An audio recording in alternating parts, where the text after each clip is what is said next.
This is the Take the Throne Fantasy Football Podcast, where championships are built and fantasy kings are crowned. Hosted by Al King, Gabe Hernandez, Ray Fletcher. With producer Mike Four, we break down everything you need to dominate your league. Rankings, strategy, bold predictions, and the takes that will help you win your championship. If you're tired of finishing in the middle of the pack, it's time to step up. Because in fantasy football, you don't watch the throne, you take it. What's up, guys? Gabe Hernandez here with Take the Throne Fantasy Football Podcast, and we're going to start a series here, DCDD, Depth Chart Deep Dive. We're going to look at team by team in divisions, go through everyone, the quarterback, running back, wide receivers, tight ends, any position battles going forward, who to avoid, who to target. Let's have some fun with it. Let's go. On today's DCDD Depth Chart Deep Dive, we're looking at the Titans now. And I'm going to be honest, guys, I've been looking at this team here. This is probably one of my sleeper fantasy teams to kind of go get some guys and possibly see what they do that could be stars. And I'm going to explain why here in a minute. Cam Ward, number one pick. I have him as my QB 21. I think I'm going to try to find a way to move him up in my rankings, though, and closer to possibly being drafted as a backup. I really like his potential. I think he's a good quarterback. Last year was a mess in Tennessee. You know, I heard some scrutiny and even people talking about they should redraft a quarterback this year or even next year. Give Cam Ward a chance. This guy's a winner. He's a baller. He can provide a good leadership for this team and take this team possibly to the promised land. Not this year. I'm not saying this year. But in the future, I like Cam Ward as a possible franchise quarterback. He needs the weapons, and I think he does have a couple weapons now, and we'll get into that here in a minute. Cam Ward is someone, though, I'm looking forward to. But the biggest benefactor to Cam Ward's success this year is going to be Brian Daboll. Robert Saleh is now the head coach. They bring in Brian Daboll to call the plays. And while Daboll wasn't the greatest coach in New York, he's a good offense coordinator. Look at the development he's had with quarterbacks over the years. Josh Allen, Daniel Jones, Jackson Dart. I would argue that Cam Ward is probably more talented than all three. Maybe not Josh Allen. Maybe not Josh Allen. That's probably going a little too far. But over Jackson Dart and Daniel Jones, I think we could argue that Cam Ward's more talented than those two. So I'm excited what he's going to do with Cam Ward, and that's one of the biggest reasons why I have Cam Ward as a deep sleeper as my quarterback going forward. I'm going to move in now to the running backs. Tony Pollard is still the running back there. I have him as running back 26, and so he's a solid running back. He's not someone that, again, I'm not going to target necessarily. If he falls to me in the right round, I'll take him happily. I think he could be a solid RB3 on your team. RB4 would be perfect if he's that low. 29 years old. He's going into his seventh year. He's had 4 straight 1,000-yard seasons, though. And when you think of Tony Pollard, you think fast and versatile, pass catcher. He's actually been more physical in the run game, and his receptions have gone down each year. He's become more of a running back. That's why I don't love him necessarily, because the pass catching has kind of gone away from him as he gotten older in age. But again, Brian Daboll offense, I think this offense is going to be more productive, going to put up more points and score a little more. I like Tony Pollard as an RB3.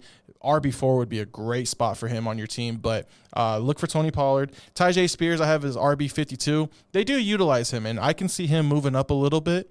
But I'm something, I prefer the workhorse, and I don't know if they're going to be a 50-50 committee, but I do see like a 75-25, and that's probably why I have Tyjae Spears a little lower than than most people do. But he is a talented running back, so I would definitely use him as a handcuff, even possible sleeper. If you're looking in the 14th round and you need a running back, Tyjae Spears sitting there, I would not be mad if you took him. And then they also did draft Nick Singleton out of Penn State this year, 5th round. Could he make his way into the rotation? Possibly, because when you look at new coaches, Tony Pollard is not a Robert Saleh guy. Neither is Tyjae Spears. Maybe not even Brian Daboll guy. So could they work in Nicholas Singleton over time? Absolutely. I think Nicholas Singleton is a deep, deep sleeper for running back. Dynasty, I think he's a great pick. He's someone to keep an eye on. I don't think you're going to draft him, but keep an eye on him on the waiver wire. If you start seeing him, slowly but surely getting a little more touches and a little more carries in midseason, I can see you picking him up, and maybe he takes over in the end. So keep an eye on him. That's someone that I would not mind stashing on your bench all year. Going to receivers now. Carnell Tate is my wide receiver 34 on this team. I'm a Carnell Tate fan. He was, to me, my number one fantasy wide receiver this year. just going to instantly be the number one wide receiver in my eyes for the Tennessee Titans. I know they still have Calvin Ridley, but Carnell Tate is someone that I love. I think he's going to be a good deep threat, and they can build a rapport with Cam Ward, and I think he's going to be really involved in this offense. I can see him going for 70 catches, 1,100 yards, and 7 touchdowns. That's a pretty good rookie year. Wan'Dale Robinson, I have as my wide receiver 50. So this is someone also who I kind of like as a deep sleeper. He came over, his whole career he's played with Brian Daboll. Brian Daboll drafted him his rookie year in New York. He played with them there 3 years. He's now coming over to Tennessee from New York. He has gotten better, again, every single year. And he is just someone that is utilizing the slot, a great PPR guy. He's not going to get many touchdowns for you, but he's a guy that can put up points for you. Why? If you just put him on your bench, look for him in like the 12th or 13th round. I would love Wan'Dale Robinson on my team this year. And then Calvin Ridley still there. I have him as wide receiver 59. I just don't know. I can't put my finger on it. They draft Carnell Tate. They bring over Wan'Dale Robinson. Again, I mentioned like with the running backs, though Calvin Ridley is not a Robert Saleh guy, not a Brian Daboll guy. Does he kind of phase out of this offense? We'll see and we'll find out. So I don't love him this year. I know he is talented, but I think we're kind of seeing the days of Calvin Ridley gone, unfortunately. And then just an honorable mention, Gunnar Helm. I don't have him ranked as my tight ends, but he is the starting tight end. Keep an eye on him. He's someone to keep on the waiver wire, and if he starts going off, pick him up. Tight ends are hard to find. There's not a lot of good ones. He does have potential. He did have a couple decent games last year, so keep an eye on Gunnar Helm going forward. And that was the Tennessee Titans, DCDD. If you're rocking with the Take the Throne Fantasy Football Show every week, here's the best way to help us keep this thing growing. Head over to thronefantasyfootball.com/listen and click the support button. Not only does it help support the show, but you'll also unlock subscriber-only content like our weekly fantasy football newsletter, bonus insights, and more exclusive extras throughout the season. We're building a real fantasy football community here, and we'd love to have you be part of it. Visit thronefantasyfootball.com/listen and hit support today.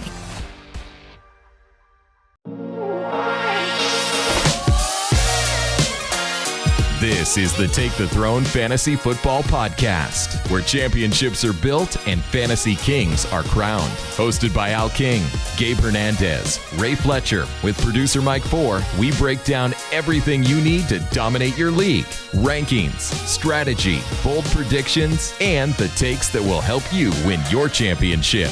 If you're tired of finishing in the middle of the pack, it's time to step up. Because in fantasy football, you don't watch the throne, you take it.